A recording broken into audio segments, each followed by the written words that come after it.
Okay, so first things first, what we want to do when we start a new project, I think, is to gather some good reference for how you see your image going. So with this project, I was aiming for a large city with some Mughal architecture as well as other Indian influenced characteristics. So when I was collecting all of my references, which a lot uh, of them are from my own travels, some I've picked up from the internet, just a mixed bag. So there are several things that I try to consider when I'm looking at these images. The first thing is shape and form, also meaning the architecture, especially for projects where you're making a city, this is very important. So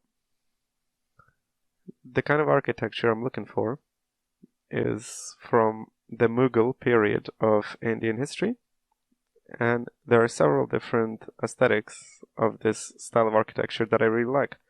So, first one being domes.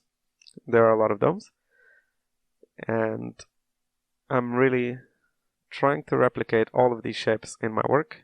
And if we look at all of these buildings, you can tell that they're made from or in a similar architectural style. However, all of them have slightly unique characteristics. So in my own image, I want to maybe copy these characteristics and incorporate them in all of my models and give the image variety, but also consistency, because everything will still have a similar kind of look.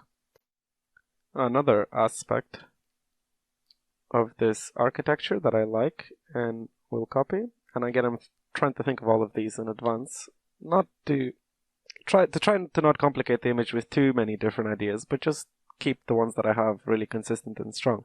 So another thing I like are all of these columns that you get separating the different stories of these buildings. And it's a very recurring element. And again, just like with the domes, my aim is to use this recurring element to highlight similarities in the architecture, which makes everything look like it was built by the same culture.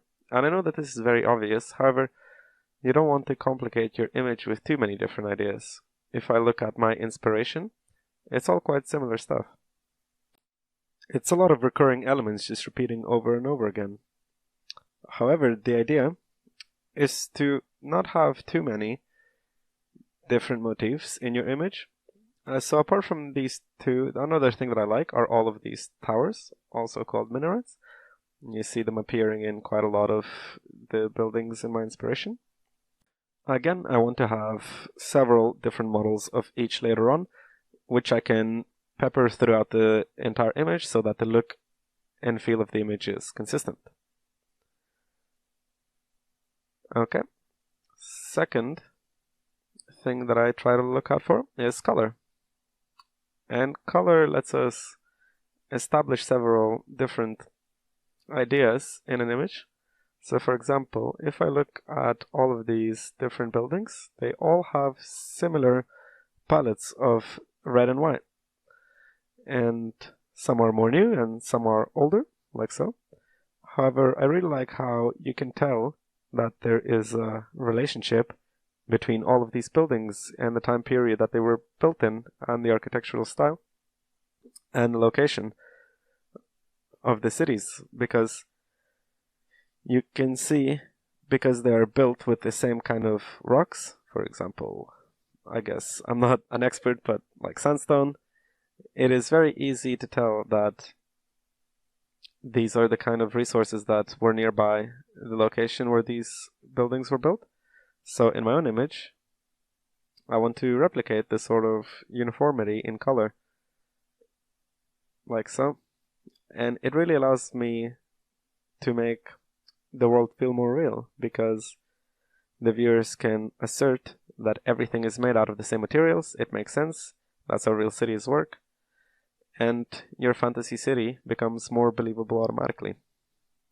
Using realistic materials like this helps me ground my image in reality, but then on top, once I have all of these established, I can start adding different colors and textures, for example greenery.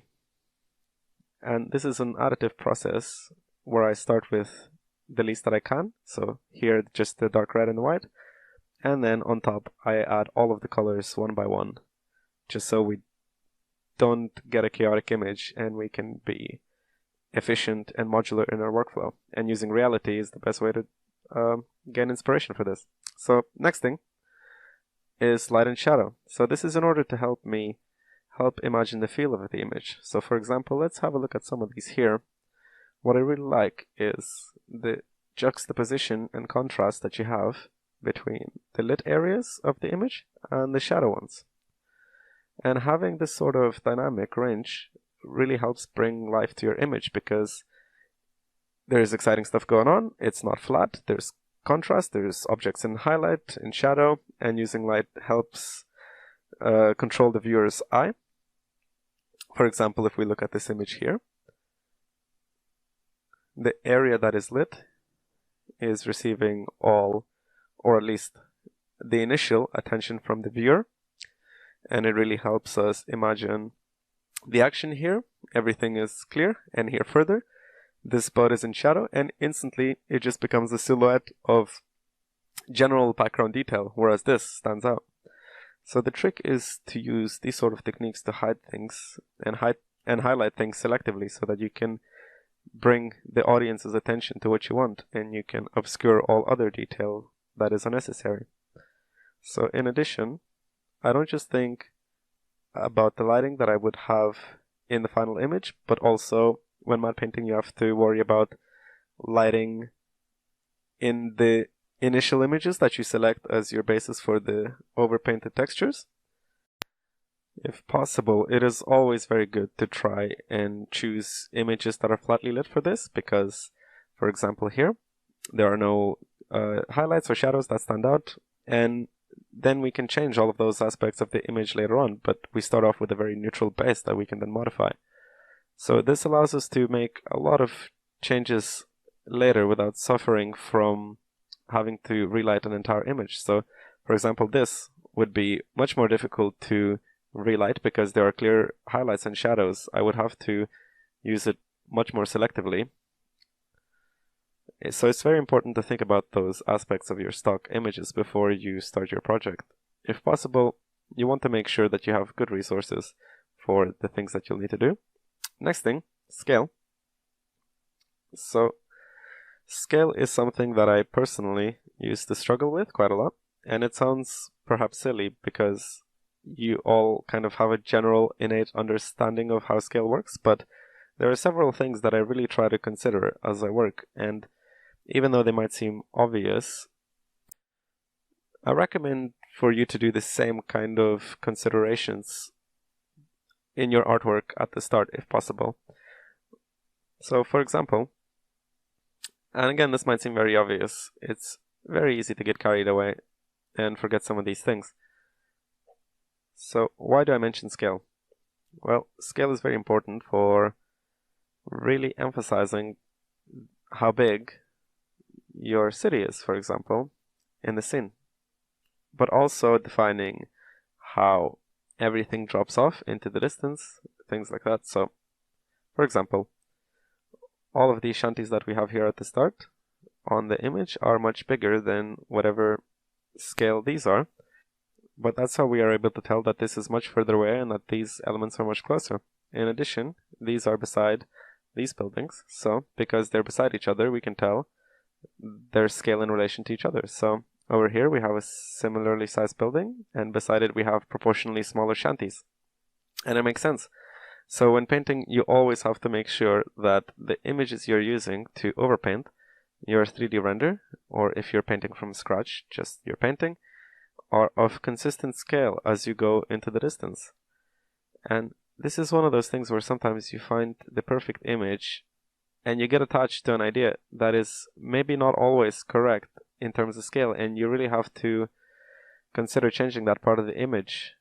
And it can be painful if you're not careful to avoid those kinds of mistakes from the beginning. So furthermore, the reason I'm talking about scale is because if we look at these images, it's great to look at some reference like this for the creation of your image, for how the fog makes the background disappear, how everything becomes slightly more desaturated the further you go into the distance, things like that, just to make sure that you are working from reality and not just out of your imagination. Having such obvious indications for how big things in your scene are is great, because the viewers can naturally set the scene in the 3D view in their own mind and have it be consistent. So I try to always use several sort of indicators for scale and scatter them throughout my image, starting in the foreground and going into the background, so that you see the same objects starting to get smaller and smaller as we disappear into the distance. And it makes the image much more obvious and easy to read for the viewers. So in my own images, or at least in the one I'm doing here, I'm using the shanties, which easily drop off into the distance and are good and consistent indicators of scale, because I've modeled them all to be the same size, so it's easy to not get lost. And another thing I use are balconies, such as these.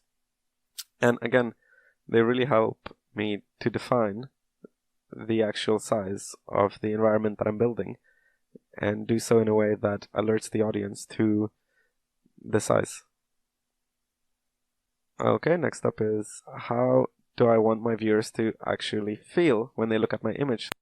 So a lot of these things obviously feed in to what I've already talked about already. So there's scale, there's lighting, and there's color and architecture, and they all set the scene and allow the viewers to imagine the world that I'm building. However, I decide what feeling they actually have when they look at the image. So when creating this image, several things popped into my mind. I wanted it to feel mysterious, for example.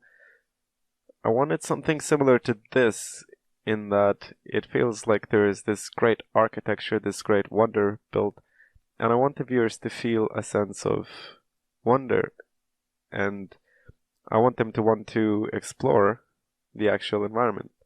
So I wanted to create this vast open space where you can see interesting structures drop off into the background. In addition, I really wanted to make the scene very dynamic and very lively. So I had other places from India where there is a lot of life and a lot of movement. Furthermore, I like these sorts of images where you have a central object vignetted by something else in the foreground. And this is obviously much smaller scale, but it really made me think about these sorts of visual tricks that I wanted to achieve. The images you use for inspiration don't even have to be of a similar subject matter. For example, here I have some pictures of a jungle that sort of have morning mist creeping in, and it feels very, I guess, rainy and mysterious, and it fits the mood of this monsoon that I want to create. And it makes these images feel very, I guess, exotic. I guess that'd be the right word. And I'm really interested in capturing that feeling. So furthermore, slightly tying into all of this, there is the need to have a sense of life in our image. So I have all of these reference images looking at busy canals and sort of market areas on the water. And I'm really kind of trying to look at what makes these scenes seem to be bustling with life and how I can recreate that. So the things that I kind of gather from looking at these images is that it is amazing how much you can attribute to an image in terms of animation and movement, even if it is just a still image. So for example, if we look here, all of these people seem to be doing things. They're walking, they're looking at various directions and out of the image, and that really helps us expand the borders of the image, because the people are not just reacting to whatever is within, but to whatever is outside of the borders. So, for example, here, there's a lot of life in terms of people interacting with each other, and I wanted to capture that as well. Images like this, where there is a lot of life around the waterfront, and I wanted to incorporate that as well into my image.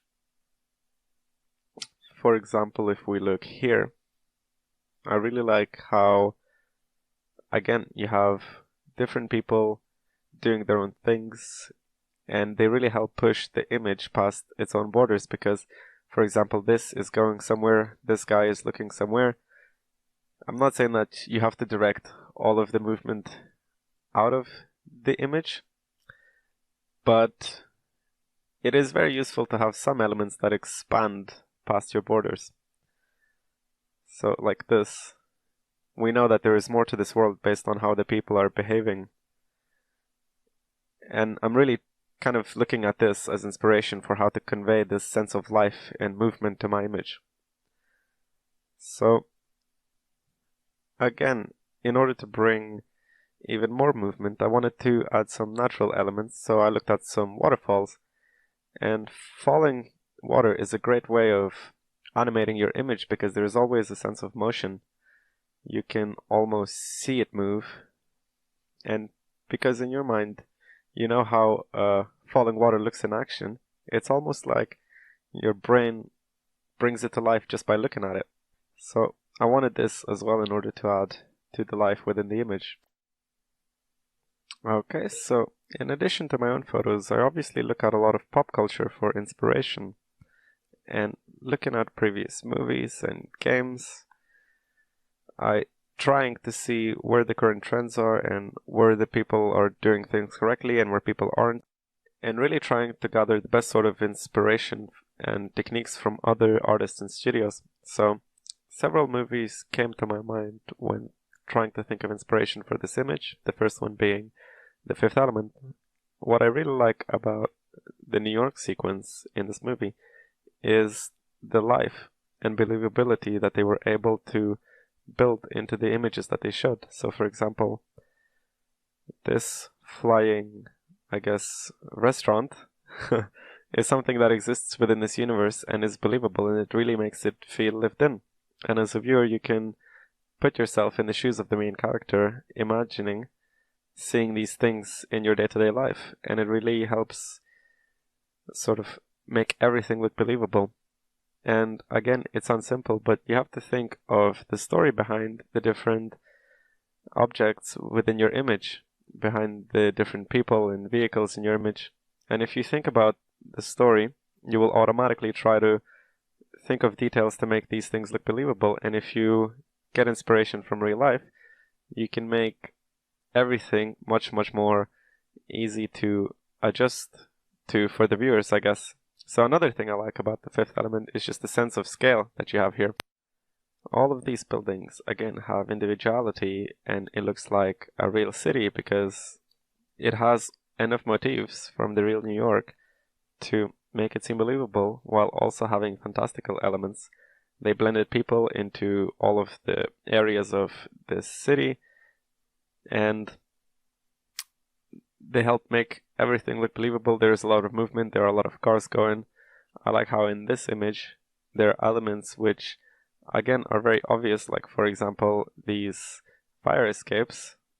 Again, they add realism to the image because people behind the creative direction of this movie used images and symbols and objects from the real life and really helped use them to help their own images seem realistic. So another movie is of course Blade Runner. These guys did it in a very different way because the Los Angeles in Blade Runner is very different from the New York from Fifth Element. However, again, the city feels quite believable, even though it is very futuristic and very dystopian. So they use things such as advertising, and we can identify the scale of things by the city lights and the vehicles, the giving life to the shots. And I really kind of try to bring these lessons from these movies into my own artwork. If we look at over here, Mass Effect,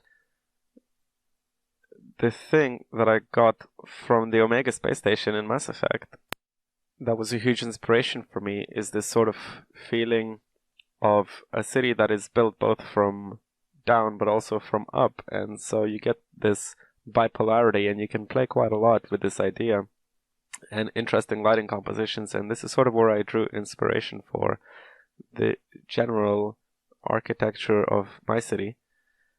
Similarly, for scale, I really liked Coruscant from Star Wars. I like how, again, they have different elements such as these tiny buildings on top of the main structure that help us identify the scale, very similarly to how the shanties helped us define the scale in the photos earlier on. And here we have these huge buildings, and we can kind of believe that these skyscrapers are of a similar scale, and it's very easy to define scale in our minds when we look at this image, and I really like that and used it for inspiration. Not only do I use science fiction for inspiration, but I also look at other movies, maybe historical here. In Kingdom of Heaven, they have a great recreation of Jerusalem, which was very similar in terms of the feel that I wanted for my city in terms of the age. It's much less futuristic, it's much more historical. Again, I like the busyness, the detail. They have all of the scale motifs here. If you look at the pillars, the towers rather, they're being repeated as a shape and dropping off into the distance. It gives great depth to the image. I like the lighting.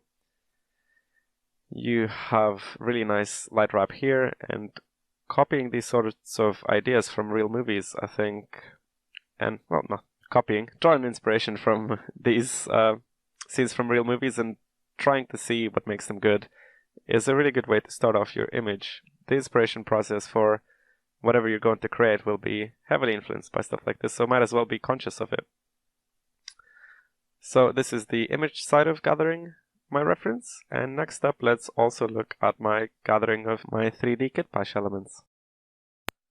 Okay, so let's look at the selection of kitbash models that I've got here. So when first selecting suitable geometry, there are several criteria that I like to consider. First of all, of course, is what kind of geometry is this? Does this fit the general feel of my project? Does this at all serve my needs in order to create the kind of image that I want? Well, here I've got some models that come from a kitbash pack of sorts of tech, science, fiction parts.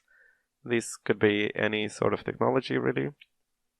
I'm using them here as buildings, and it's really just an assortment of objects that provide me with free detail, and I'm able to use them much more speedily than if I were to model all of them myself. And that is sort of the advantage of using kitbash, in that you get a lot more for less. So looking at them, which ones do I actually want to use for my image? Because perhaps not all of them are perfect. And so my logic when using kitbash is that I use it to block out the basic shapes that I then build my city on top of. So the basic building blocks, just the sort of general main shapes, which I then will use as the basis for scattering my bespoke specific objects that I create later that is much more relevant to my subject matter. So in terms of this object, it would be the Indian architecture, the domes, the temples, but just for the building blocks, these do me well enough. And I get some detail. It's not specific, it doesn't need to be specific, but which of these actually are suitable to my purposes? So for example, I think some of these center ones, we have sort of tower shapes, I guess, quite rectangular. These could be anything. These could be a huge skyscraper or a small prop on the side of a building or on top of a building, and it kind of works in a lot of scenarios for me. Looking further, some of these are slightly less useful. This, for example, is a very specific detailed shape, and the thing is, if I scatter this, it will be very obvious where it is scattered in the image because it stands out a lot. It is a very peculiar shape, same with this one. So for example, maybe in my scattering setup, I don't want to use these geometries. Similarly, here on the other side, these are also perhaps slightly too specific. This shape will stand out quite a lot, no matter where it is in the environment, and the human eye is so good at picking out patterns and repetition that this will seem slightly weird. It's a weird choice for a building. The viewers will not be easily sold on this as a base for a building. These as well. I could use them as some sort of props or something very small, so all of this detail doesn't stand out too much. But if I were to try to use them as buildings, it doesn't work. This is something that's very clearly not the scale of a building. It looks more like a part of a machine. Some of this, for example, this has quite a bit of detail, but is not defined enough for me to worry about it standing out too much. It kind of would fit in with the sort of towers and domes that I would like to put in later, so it wouldn't be too bad maybe. So these main blocks that I have in the center, I think are the best. They have a lot of detail. I will get a lot for free with them, but they will not draw the viewer's attention too much, so I think I will make use of this, and this. Perhaps this one. Let's look at the others. This one is far too specific. It doesn't at all serve to create the kind of image that I want. Maybe for something more sci-fi it would be okay, but maybe not for this. Looking at these, perhaps this one is okay. And I think I also used this one previously, so I'll keep it as well. So these will be the building blocks of my entire image, and I will create my basic scattering setup with them with these geometries and put everything else on top. But as an extra kind of thought, I had an idea while working on this artwork to go and actually modify some of this git bash geometry that I've selected. So let's look at these. What have I done here? I've just basically played around with them a little bit, adding a little bit of my own modeling to the top. Maybe it's not the worst idea to kind of do this while working with git bash. You can, personalize it, make it slightly more fitting for your project. And this didn't take much effort. I just threw some of my own models that I already had on top of this and just combined them with the git bash parts and just kind of made them slightly more relevant to what I'm doing. They gave me nice little cues for scale when scattering and kind of helped bring the idea to life slightly more quickly than if I had just ended up scattering all of these extra bespoke buildings on top later on. I won't go into too much detail on how I made these. However, I will have a segment of this tutorial explaining how I make my bespoke geometry, and then blending it together with git bash is some very simple merging in Maya and exporting it to Clarice and scattering it there. So I'll go into modeling slightly more later. So now that we've established the kind of geometries that we'll be using for our base scattering, let's have a look at Clarice itself. I will have a little description on how to use the basics of the program if you haven't used it before. Some prior use would be good, however, I will try to keep this as beginner friendly as I can.